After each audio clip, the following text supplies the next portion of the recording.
This is Steve Zeltzer with Pacifica, and I'm with Cliff Smith. He's the business manager of Los Angeles, Local 36, which represents roofers in Los Angeles area. Welcome.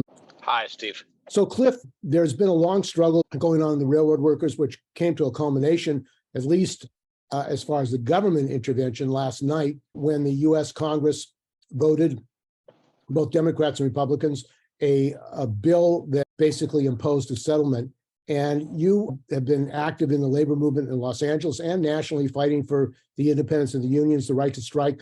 What are the lessons of this struggle, most recently, of the railroad workers trying to get a contract, a fair contract, which included sick leave? Well, I think the most important lesson is that the Democratic Party put its thumb on the scale in favor of railway monopolies. And with the collaboration of Liz Schuler, president of the AFL-CIO.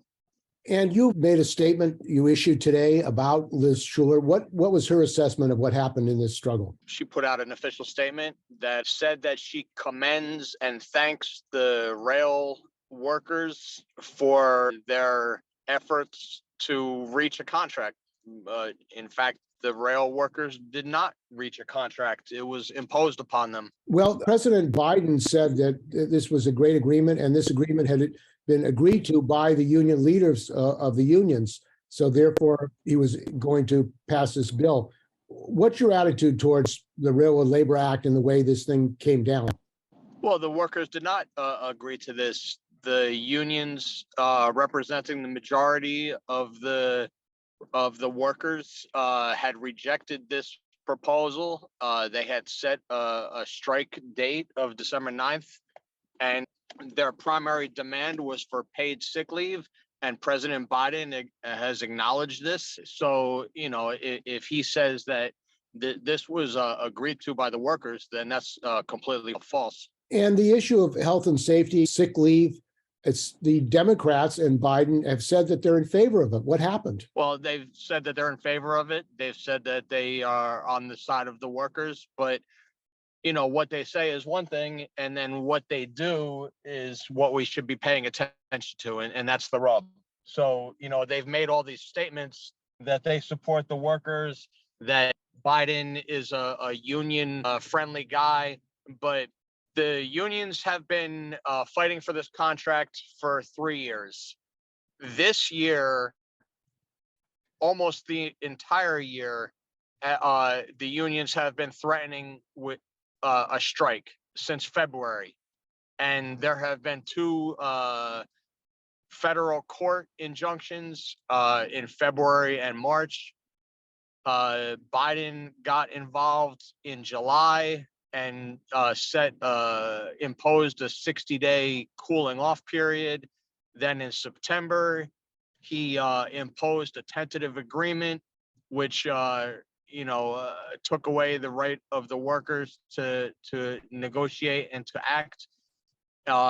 He wanted to avoid any type of major conflict before the midterm elections. And so then once the elections were over, the workers voted against the tentative agreement that was imposed upon them. And as I said, they had rejected the proposal and set a strike date of December 9th. And then Biden called for House Speaker Pelosi and the Democratic Party majority in Congress to summon this Railway Workers Act. It's completely arbitrary. It was unnecessary. They could have allowed the negotiations to take their course, and they inserted themselves into the bargaining process. They interfered with it, and as a result, they legislatively imposed the contract that the workers had rejected, and the workers end up without any paid sick leave. And Democrats, including OC in Congress and Bernie Sanders in the Senate, the Democrats in the Senate, one Democrat could have stopped this from going through. Are you surprised that Elizabeth Warren and Bernie Sanders did not say we're not going to go along with this enforced contract? I'm not surprised by anything that the Democrats do. To be honest with you, I don't exactly know, the machinations of what could have been done in the Senate to prevent the vote from going forward.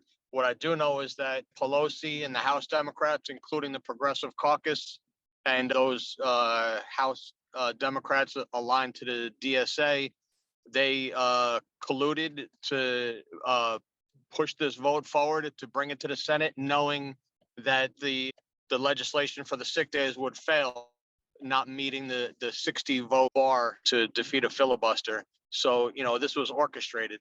And the unions, the AFL-CIO, your union, my union, most unions have given tens of millions of dollars to the Democrats, hundreds of millions of dollars to the Democrats. What do you think the union should be doing politically? It seems that in this important struggle of workers, railroad workers for sick pay, it was basically sabotaged by the Democrats, who the unions have been supporting politically. It was sabotaged.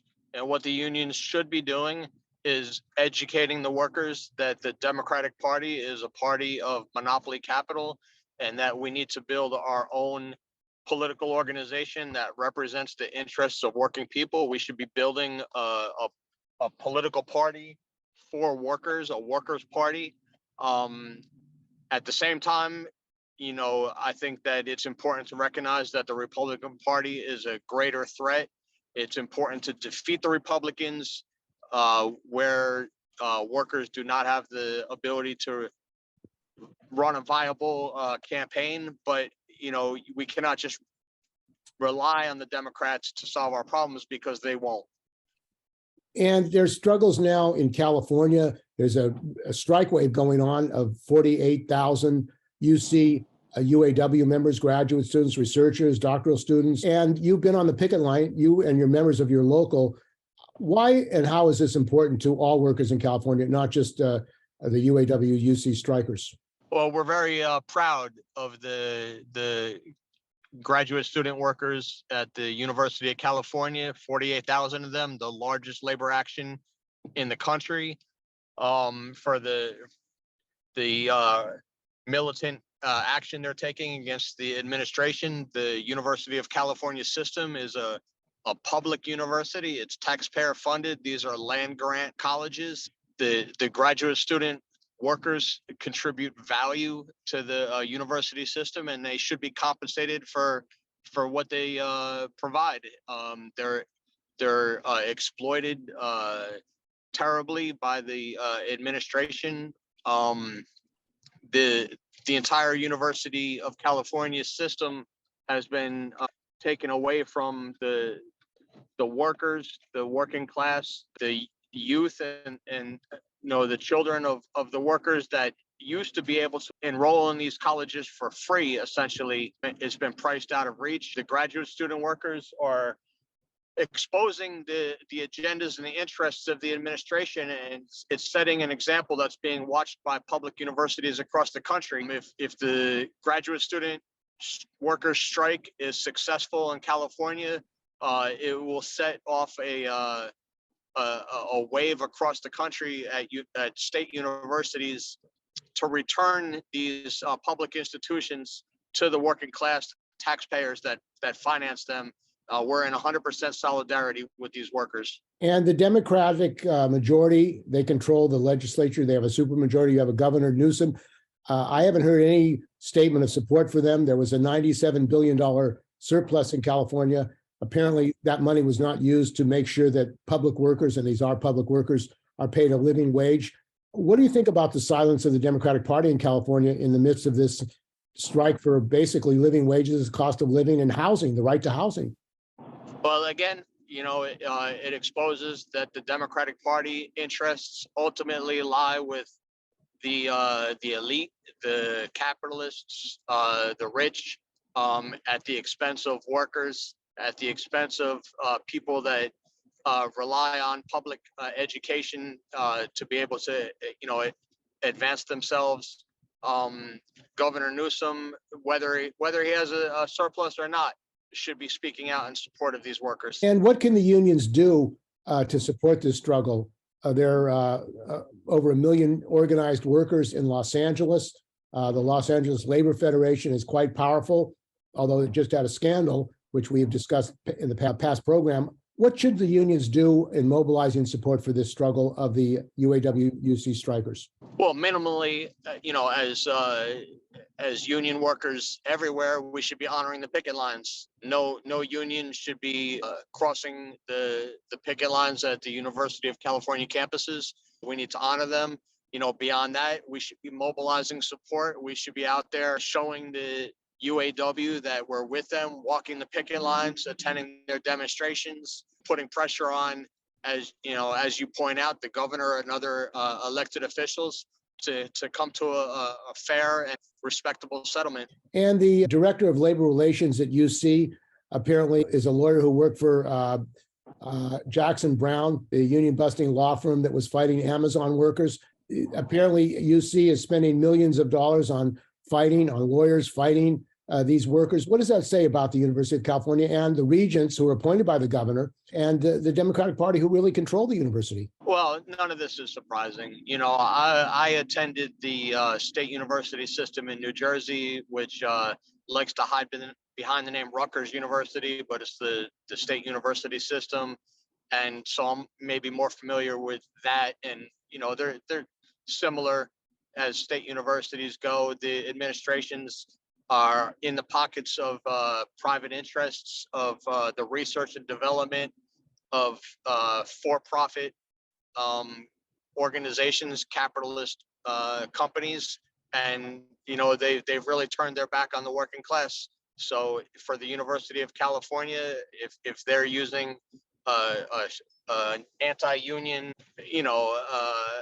strategist, that's not surprising at all. And do you think the labor movement should speak out about it? I mean, the head of the California AFL-CIO, Catherine Liebarger, is the president of AFSCME Local 3299 at UC. It would seem that the California Labor Fed itself should be mobilizing workers to join them on the picket line to shut down the university so they have a successful strike. The Labor Federation needs to be speaking out every time that there's a strike, whether it's the graduate student workers at the UC, whether it's the Starbucks workers, whether it's the United Food and Commercial workers trying to stop the merger of the Kroger and Albertsons, whether it's the railroad workers. Anytime that there's a labor conflict, the labor councils, the federations need to be at the forefront, out in the open, not waiting, not trying to hide and hope it goes away. And you think that this lack of public mobilization and support is because it might conflict with the Newsom and the Democrats who they've supported? You're talking about at the University of California? Yes. Well,